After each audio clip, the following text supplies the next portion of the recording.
அனைவராலும் போற்றப்படும் இந்திய நீதிகளாளர் மற்றும் தமிழக அரசின் மாநில எல்லோருக்கும் காலை வணக்கம்.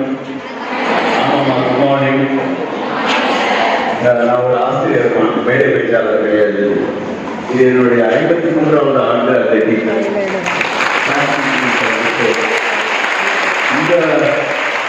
இந்த கல்லூரியுடைய வேலை தெரியுமா உனக்கு? 74 டீச்சர் ஆகணும். 25 நவம்பர் 1974 ஜாயின் பண்ணேன். 75 வந்து இந்த பியூசி எக்ஸாமினேஷன், நம்ம வந்து ப்ளஸ் 2 வந்து பியூசி அந்த பரீட்சை நடக்குது. அது ப்ராக்டிக்கலுக்கு வந்து 25 மார்க், 10 மார்க் ரெக்கார்டுக்கு, 10 மார்க் டெசிஷனுக்கு, 10 மார்க் வந்து ஸ்பாட்டர்ஸுக்கு, 5 மார்க் வந்து ரெக்கார்டு. இங்க திடீர்னு எக்ஸாம் யாரும் நீங்க போய் நடத்துங்க அப்படின்னாங்க. அப்ப 75ல 2 நாள் வந்தாங்க. அதோட எக்ஸாம் ஆனா ரொம்ப வேடிக்கையான டிபார்ட்மெண்ட், நாலேஜ் டிபார்ட்மெண்ட். ஏன்னா ஒரு விலங்கு இன்னொரு விலங்கு தான் போச்சு. என்னாச்சு, நம்ம நடந்துட்டு எக்ஸாம் மத்தியானம் 2 to 4 விலங்கியல் எக்ஸாம் 2 hours. அந்த எக்ஸாம்ல வந்து நடந்துட்டு நல்ல ஞாபகம் காக்கரோச்சுடைய சிஸ்டம்ல கர்ப்பம் எல்லாம் ஒழுங்கா போயிட்டு நான் வந்து ரெக்கார்ட்ஸ் எல்லாம் வேல்யூவேஷன் முடிச்சிட்டேன், ஸ்பாட்டர்ஸ் எல்லாம் வேல்யூவேஷன் முடிச்சிட்டேன். சரி டைம் இருக்கு அப்படின்னு அப்படியே வளர்ந்து போறேன். போனா ஒரு பாப்பா அப்படி உட்கார்ந்து நீ எங்கேயம்மா காக்கா வந்து ஸ்ட்ரெஸ் தூக்கி போயிட்டு சார். எனக்கு என்னுடைய எக்ஸாமினேஷன் கம்ப்ளீட் எக்ஸ்பீரியன்ஸ் அதுதான் மோஸ்ட் ரேரஸ்ட் எக்ஸ்பீரியன்ஸ் எனக்கு. அந்த பாப்பா நீங்க எங்க இருக்காலும் தெரியாது, இங்க பப்ளிக்ல சொல்ல முடியாது, ரெக்கார்ட் பண்றாங்க. அது பாவம், அந்த பாப்பாவுக்கு வந்து நல்லபடியா வாழ்க்கை முன்னேறி இருக்குன்னு நினைக்கிறேன். நீங்களாம் பேசும்போது தோணிச்சுட்டு இருந்தேன். நாக்ல வந்து A++ வாங்கிட்டோம் உங்க கல்லூரி கல்லூரியாக எதுவுமே வாங்க முடியாது. டீச்சர்ஸ் அண்ட் ஸ்டூடெண்ட்ஸ்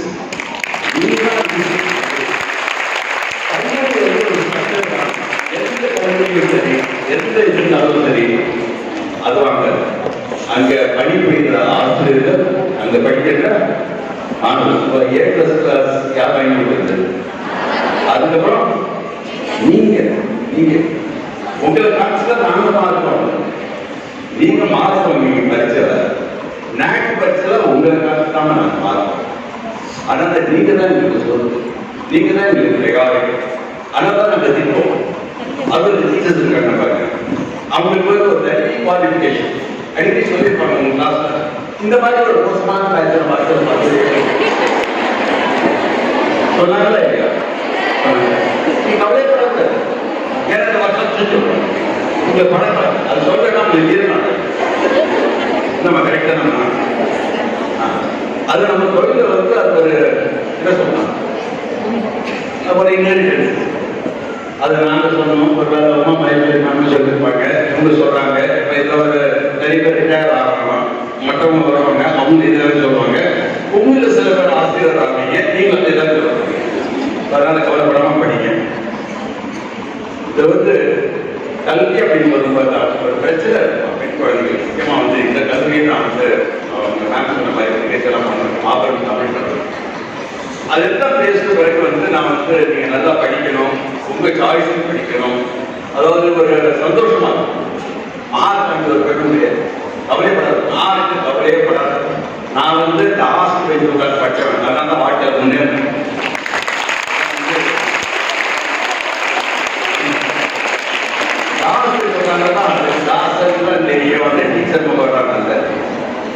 முன்னால் உட்காந்து ஆசிரியருடைய எக்ஸாம் தெரியாது.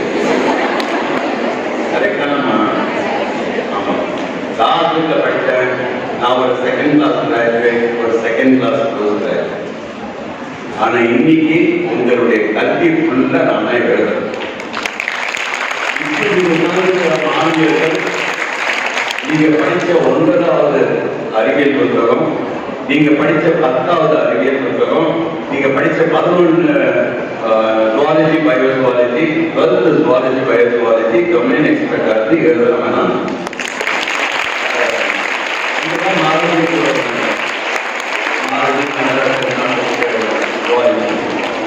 இதுதான் என்ன வேணாலும் ஆனா படி உருப்படியா சந்தோஷமா மார்க் அது என்ன நம்ம பக்கத்துக்கு வந்து சாதனம் இருக்கிறாரு. எனக்கு இங்க மெஜாரிட்டியே கிடையாது. ஒருத்தர் தான் இருக்கிறாரு. இன்னொருத்தர் வர கேமரா இருக்கிறார். அட்லீஸ்ட் 2 பேருக்கு பாதுகாப்பு. நாங்க எல்லாம் வந்து இந்த பாஸ் மார்க்கோட ஒரு 5-10 கூட வந்துச்சுன்னா தனி சந்தோஷம். அன்னைக்கு சினிமா ஒரு ஜாலியா பண்ணுவோம். உங்களுக்கு 195 நடந்தீங்க மார்க்க வச்சு எவ்வளவு ஒண்ணு மேல கொண்டு போறது கிடையாது. அறிவை வச்சு தான் மார்க் போறோம். கவர்மெண்ட் ஜாப் 95% ஜாப் வந்து பிரைவேட் செக்டர். பிரைவேட் செக்டர்ல மார்க் வந்து ஒரு அளவுக்கு தான் போகும். மீதி வந்து உனக்கு எவ்வளவு அறிவு இருக்கலாம். அதனால படிக்கும் போது அறிவு தான் வரும். சில பேர் சொல்லுவாங்க வீட்டுல இந்த அம்மா அப்பா படிக்க வச்சா இந்த பொண்ணோட சிஸ்டம் போனவே வை பொண்ணோட அருமை பாட்டு சொல்றாங்க. அது போனோம். அதாவது பொண்ணோட சித்தப்ப மாமன் படிக்க வச்சு என்ன பண்றாங்க? கல்யாணம் பண்ணி சொல்லி பாடு இவங்களுக்கு வேற கிடையாது. படிப்புங்கிறது வந்து இந்த புருவம் கல்வி. இந்த புருவம் நண்பன் வேஸ்ட் தானே. நிறைய பேர் வந்து இந்த வயிற்று கட்டிட்டு பயனாக பண்ணிக்கிறாங்க இல்லையா? அப்ப வேஸ்ட் தானே.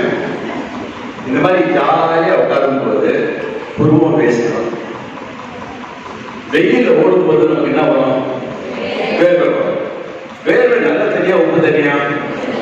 உப்பு தண்ணி கண்ணுக்குள்ளார போச்சு என்ன ஆகும்? அப்பதான் புருவம் என்ன பண்ணும்? அந்த வேர்வையை குடிச்சு அப்படி ஓரமா கொண்டு தள்ளி கண்ணை காணும். இப்போ புருவத்துக்கு எப்போ வேலை? பிரச்சனை வருவத கல்விக்கம் படிக்கும் போது ஏடா படிக்கிற மாதிரி தான் இருக்கும். இந்த வேலை வாங்கினாங்க, அதை படி இதை படி டெஸ்ட் எழுது அப்படின்னு. ஆனா வாழ்க்கையில எப்ப செல் பண்ண வச்சது வந்து உங்களுக்கு ஒரு கஷ்ட உடப்பாடு. அப்போ உங்களோட உறுதுணை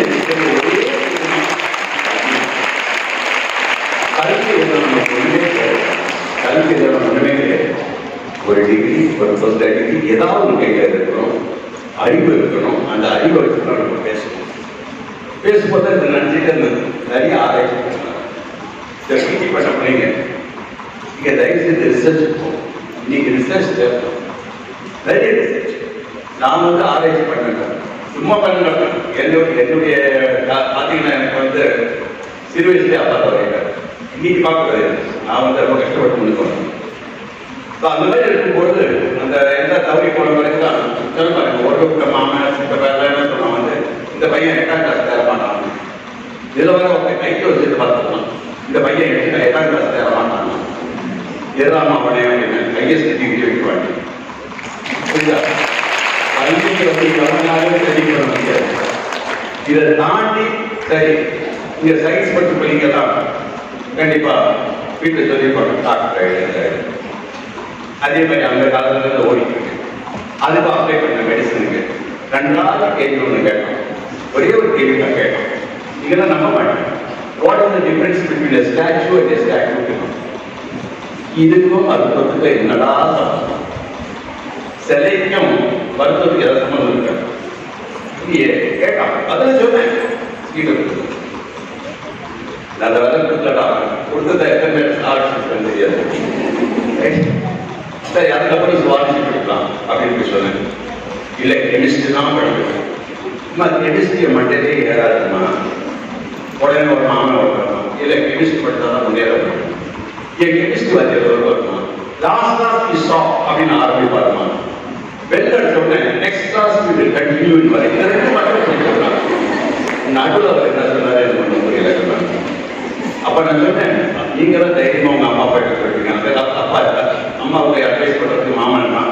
இந்த மாமன் நீ கெமிஸ்ட்ரி படித்ததான் வாழ்க்கையில் முன்னேற முடியும். நான் சொன்னேன் கெமிஸ்ட்ரி படித்தா 6 வருஷம் ஆகும் பாஸ் பண்ணுறதுக்கு. ஜுவாலஜி படித்தேன்னா 3 வருஷத்துல பாஸ் பண்ணிருக்கேன் அப்படின்னு. கசாப்பிட வைக்க போறியா அப்படின்னு. ஒரு வேலை வைக்கணும்னா வைக்க வாழ்க்கையில் யாரும் தெரியும் அப்படின்னு இன்னைக்கு உலகத்திலேயே பண்பு வளர்த்த ஆரம்பிச்சவன். அந்த படிக்கிற போது ஏன் படிக்கிறோம்னு யோசிக்கக்கூடாது. நமக்கு என்ன பிடிக்குதோ உனக்கு என்ன படி அறிவோ சந்தோஷமா போ, ஒன்றும் கவலை கிடையாது. அதே மாதிரி தான் இருக்கும்போதுதான் நிறைய பண்ணிட்டு ரொம்ப நாளா எனக்கு ஆசை இந்த வாத்தியம். இவங்களாவது பரவாயில்ல, கல்லூரியில் என்ன பண்ணாலும் தெரியாது, ஸ்கூல் வாத்தியம் போட்டு சாவடிக்கிறான்னு பாருங்க. இந்த லெசன் பிளானிங் உங்களுக்கு இருக்காது. நல்ல வேலை படிச்சு 40 வருஷமா ட்ரை பண்ணா இந்த லெசன் பிளான் ஓய்ச்சி கட்டணும். ஏன்னா நிறைய ஸ்கூல்லமா பிரின்சிபல் ஒருத்தர் இருப்பாங்க, அப்புறம் ஹெச்ஓடின்னு ஒருத்தர் இருப்பாங்க. அது யாரு யாரு ஹெச்ஓடி? நான் இல்லடா, நிறைய இடத்துல ஹெடேக் ஆஃப் த டிபார்ட்மெண்ட். அந்த ஹெடேக் ஆஃப் த டிபார்ட்மெண்ட் தொந்தரவு கொடுப்பாங்க. அவங்க லெசன் பிளான் மட்டும் எடுத்து வச்சுட்டு வந்துருவோம். ஒரு வழியா இப்ப நான் சேர்மன் ஆகிறேன். Complete division from first standard to 12th standard lesson plan. No lesson. We are giving lesson plan to the teachers and itself. We are trying to promote teachers because நமக்கு வந்து கம்ப்ளைண்ட்ஸ் என்ன பண்றாங்க தெரியுங்களா, ஸ்கூல்ல வந்து foundation சரியில்லை அப்படிங்கிற ஒரு கருத்து வந்து ரொம்ப முன்னு வச்சாங்க. நம்ம அரசு பற்றி மாணவிகள் வந்து எங்கிட்ட தைரியமா பயங்கரமா பேசினாங்க. அதுவும் இந்த மேத்ஸும் பிசிக்ஸும் படிக்கிற மாணவிகள் வெட்டு பிடிச்சாங்க. ஒரு மாணவி கேட்டா எங்கிட்ட தென்காசியில, என்ன சார் நினைச்சிருக்கீங்க, கணக்குல வந்து 1230 எக்ஸசைஸ் கொடுத்துருக்கீங்க, நாங்க மனுஷனா என்னான்னு கேட்டேன். கரெக்டாக நீ சொல்லுங்க, எல்லாத்தையும் ரெகுலேட் பண்ணணும். அதனால வந்து அரசு பள்ளிகள்ல அருமையான ஃபவுண்டேஷன் கொடுக்க ஆரம்பிக்க போறோம். சிஸ்டம்ஸ். அதே மாதிரி காலேஜ்ல நிறைய சேஞ்சஸ் கொண்டு வரணும். Autonomous institution. ஏன்னா industry is moving ahead of academy. We have to balance. We have to come forward. முக்கியமா இந்த கல்லூரியை பொறுத்த வரைக்கும் 3 பேர் நிறைய கேள்வி கேட்பானா, அப்படி பண்ணல. ஒன்று அனிதா, ஒன்று அங்க கீதா, ஒன்று அந்த மாத்தி. ஏன்னா 3 பேர் நல்லா தெரியும். என்ன அனிதா மேத்ஸ் கணக்கு அது அழகாக பண்ணணுமா நம்ம ஆட்டோனமஸ் அதாவும் இவங்களுடைய எதிர்காலம் நம்ம கையில் தான் இருக்கு. நம்ம எந்த அளவுக்கு அகாடமிக் இருந்து அட்மினிஸ்ட்ரேஷன் ரிலேட்டட். ரெண்டாவது நான் பார்த்து ஒரு பெரிய ஒரு தவறு நிறைய இன்ஸ்டிடியூஷன்ஸ்ல லேப் ஓரியன்டட் உங்களுக்கு வந்து ஃபண்ட்ஸ் வந்து லேப் அதில் நான் டிசைன் பண்ண உட்காந்து அந்த ஃபண்ட்ஸ்ல வந்து எப்படின்னா இன்ஸ்ட்ருமெண்ட்ஸ் வாங்குங்க. நிறைய காலேஜில் பண்ற தப்பு என்னன்னா சிலபஸுக்கு ஏற்ற மாதிரி ப்ராக்டிகல் கிடையாது, லேப்ல இருக்கிற இன்ஸ்ட்ருமெண்ட்டுக்கு ஏற்ற மாதிரி ப்ராக்டிகல். இது மாறும். சிலபஸ் உடைய யூனிட்ஸ் இதுக்கு நீங்க எல்லாம் இன்புட்ஸ் கொடுங்க. PG students, outgoing students, இது இருந்தா நல்லா இருக்கும், இது இருந்தா நல்லா இருக்கும். தைரியமா உங்க டீச்சர்ஸ் சொல்லுங்க, எங்களுக்கு ரொம்ப யூஸ்ஃபுல்லா இருக்கும், நல்லா பண்ணுங்க. அப்புறம் வாழ்க்கையில் வந்து அவங்க சொன்னாங்க நிறைய பேசணும் அப்படின்னாங்க. நான் சொன்னேன் ஆனுவல் டே இது. ஆனுவல் டே வந்து கலாட்டா வரும். பசங்கள்லாம் ஜாலியாக வெளியே போய் எல்லாம் சாப்பிட்டு ஐஸ்கிரீம் எல்லாம் சாப்பிட்டு ஜாலியாக இருக்க முடியாது. பேசி கருத்து சப்தம் அதனால ஆனுவல் மட்டும் நான் பேச மாட்டேன். மோட்டிவேஷன் தனியாக தான் வந்து பேசுகிறேன் அப்படின்னா இதுல வந்து ஒரு ரோல் மாடல் மட்டும் நீங்க அனுசரிச்சுக்கீங்க. இது மட்டும் மறக்காது. வாழ்க்கையில என்ன வேணும் உங்களுக்கு? Role model. அதுல பெஸ்ட் ரோல் மாடல் நீங்க உங்களுக்கு வேணும்னா வீட்டுக்கு போயிட்டு கண்ணாடியில பாருங்க. அதுதான் உங்களுடைய role model.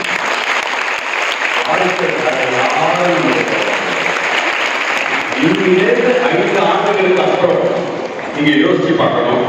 மிந்திக்கும் இப்பதிக்கும் am I impressed of myself or am I impressed of myself? யார் கையில இருக்கு? நம்ம கையில இருக்கு. அதனால தான் வந்து இந்த கைரேகை எல்லாருக்கும் ஒரே மாதிரி தான்